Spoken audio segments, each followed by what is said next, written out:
What's going on? We back, Murder City Sports Talk. Appreciate everybody for checking in this morning. One time for the one time. Don't forget to check us out on social media. All the links are in the description. Facebook, Twitter, Instagram as well. And a report came out on clutchpoints.com that Reggie Jackson is on the trade block for the Pistons. Says Pistons is looking to trade Reggie Jackson. The Detroit Pistons would prefer to trade starting point guard Reggie Jackson, according to Dave Early of Liberty Ballers. Reggie Jackson signed a 5-year, $80 million deal, with the Pistons in 2015, but he hasn't lived up to the contract. Injuries have played a big role in that. Jackson only played 52 games in 2016, 2017, and 45 last year. Okay, we've recently received more on that and heard Detroit would prefer to find a new home for the 8th-year guard out of Boston College, Reggie Jackson, which would open up a role for a guard in their rotation. Jackson is making $17 million this season and owed $18 million next season. 28-year-old will become an unrestricted free agent in 2020. 28 games this season, Jackson is averaging 15 points, 2.5 rebounds, 4.3 assists while shooting 39.8% from the field, 33.1% from beyond the arc, and 86.6% from the free throw line.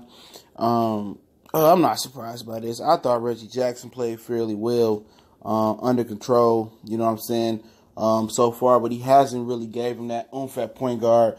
You can tell they really don't trust him to run the offense because they have Blake Griffin as their primary ball handler, and I don't really think that's a role that Blake Griffin should play about 70% of the time. I think Blake should be your 20 to 30%, ball handler. I think your point guard should have the majority of the ball handle. That just shows you that they don't really trust Reggie, even though he's playing more under control. He's looking to, just be a part of the offense than be the Russell Westbrook-esque Reggie Jackson. He first came here that wanted to shoot, and always look for his shot. And I thought he's been playing fairly under control, but I think they want somebody they can trust more with the ball in their hand. And obviously Reggie Jackson isn't the guy that we all thought was worth that contract. I think, most of us thought it was a huge mistake. Brandon Jennings was playing well until he had tore his leg up. He hadn't been the same, but he had the Pistons really rolling. They had beat the Cavaliers in Cleveland while LeBron was there one year, and it seemed like the Pistons was really turning the corner. And then he ended up, I think, tearing his knee up. And at the end of the day, he never really returned to form. And they traded for Reggie Jackson, and then he didn't do well here. And at the end of the day, for the Pistons, it's been bad free agent pickups since Charlie Villanueva, Ben Gordon, and a few other guys, man. So at the end of the day, it's been some bad pickups, man. I mean, Reggie Jackson was another bad pickup, you know what I'm saying? But hey, it seems like they want to change the culture around Detroit and try something different. I definitely like that. But who gonna trade for Reggie Jackson till next season? I say till next season because only way they can probably trade Reggie Jackson if somebody sign a big contract in recent nature, maybe 4 or 5 year deal. And they just willing to swap 2 more bad years for Reggie Jackson and get it off their books next year and willing to unload the contract. So whoever drafted Reggie Jackson, whoever trading for Reggie Jackson is going to want the salary cap relief. And I thought that would happen next year where it's an expiring contract next year. You get $18 million coming off the books. But he made some big shots this year. He playing well, but I just think him being injury prone, Blake Griffin being injury prone, Stanley Johnson being injury prone, Reggie Bullock being injury prone. They got too many injury prone guys. Luke Kennard being injury prone. I think, they want to get rid of a large nucleus of this team. And I think Reggie Jackson is amongst one of the players they want to get rid of. I think don't be surprised if they get rid of Stanley or Bullock or both of them at some point. Don't be surprised if Luke Kennard ain't in on a deal or two if they make a deal before the trade deadline. I really see them trying to maneuver and trying to add more talent and impact player. But I think they won't be able to get an impact player with Reggie Jackson until next year. It's going to be a guy, that somebody signed to a deal they don't like, and they wanted Reggie Jackson to sign a contract. But think about it this way. It's only a half more season of Reggie, okay? And then next year you got an expiring contract. So it might be an attractive contract right now, and they might can swing a deal, man. They might can swing a deal. I don't know who. I mean, the Wizards could be in rebuild mode. I mean, I don't know why they wouldn't be. I mean, it hasn't worked with Otto Porter. I mean, I guess they not. They're trying to save their season with Trevor Ariza. It hasn't worked with Beal and Wall. They don't like Wall there. You look at that. You know what I'm saying? You look at other teams, Orlando Magic, you know what I'm saying? They're a borderline playoff team. And, the thing about it is you have to swing a 3-team to deal with them. I would guess to get somebody else because the guy they want to get rid of, Vujovic, you already got a center and a big guy in Blake Griffin, so he wouldn't fit here, okay?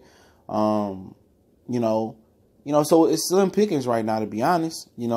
Sacramento got a pair of combo guards. Buddy Hield had a big night last night. Bogdanovic is injured right now. I know he being injured, but he a guy that can get his own shot and handle the ball a little bit. I like him when he's playing under control and being a facilitator and picking the spots for the score. So it ain't a large amount of impact players out there that I could think of off the top of my brain that could trade Reggie Jackson for. You know what I'm saying? So you really gonna have to do your due diligence. I'm pretty sure they got players in mind they want to target. Obviously, if they're getting rid of a point guard, either they feel they have a point guard on the roster that they feel they want to get more playing time to, or they have a guy they want to identify out there, to come start. You know what I'm saying? And, we'll see, man. We'll definitely see. But I'm not surprised by this Reggie Jackson news, man. I obviously don't know, who wants that contract. I would look at somebody, if they made a run for John Wall, he's owed $42 million this next year. He's probably owed around 18 to 20 million this year. Do they really want to pay that high payroll guy for a non-shooter and somebody who's ball dominant as him? I'm looking more of a Bradley Beal type of guy. You know what I'm saying? But there's guys out there. I mean, it's guys that probably ain't working somewhere else that they have an opportunity to swing a trade for. I mean, Patrick Beverly and Clippers, they handed it over to the young guy in Kentucky. I don't know if that's the guy they want to look for, but I think they need an impact guy.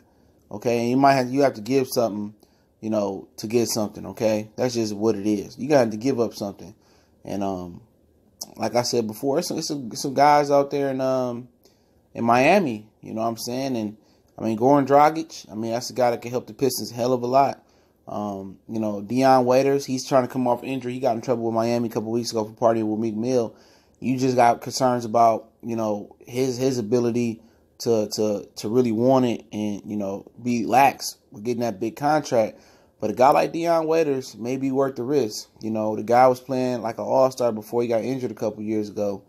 And, he's been injury prone. So it is some risk there. But the boy can straight play. He can ball. He can score. Top 4 pick. Probably give a little bit to get him. I'm telling you, probably give a little bit to get that guy. You're not going to have to give up a lot. You might can get that guy for a second-round pick and Stanley Johnson, or a second-round pick and Luke Kennard or something like that. I mean, bare minimum. And then if you could swing a Markelle Fultz, I mean, if you feel that his shoulder after the thoracic syndrome can get better, you add Markelle Fultz, Dion Waiters. I mean, with Dre and Blake Griffin, I mean that's just trying to put something together. You know what I'm saying? You keep Reggie Bullock. Maybe you could throw some depth guys in there next offseason. It's basically they trying to build on the fly. And usually that don't work. When it has worked for the Pistons before with Chauncey, Ben, Rip, and guys of that nature, drafting Tayshaun. It can work, but that would be like, this off the top of my brain, that'd be the best scenario I could think of. And it'd be a risky one with Waiters and Markelle Fultz. But I think you acquire 2 top 5 picks. Waiters showed promise before he got injured. Markelle Fultz is promised there if his shoulder get right.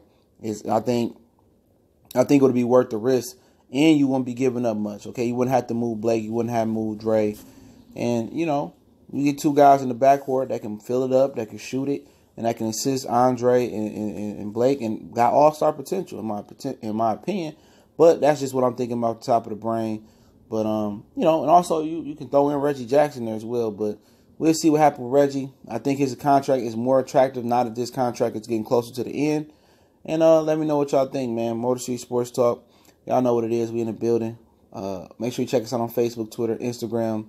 Also, you can reach out to me in the email. You can DM me on social media or email me for business inquiries, sponsorships, or questions. Or you want to start a channel, you got a video request.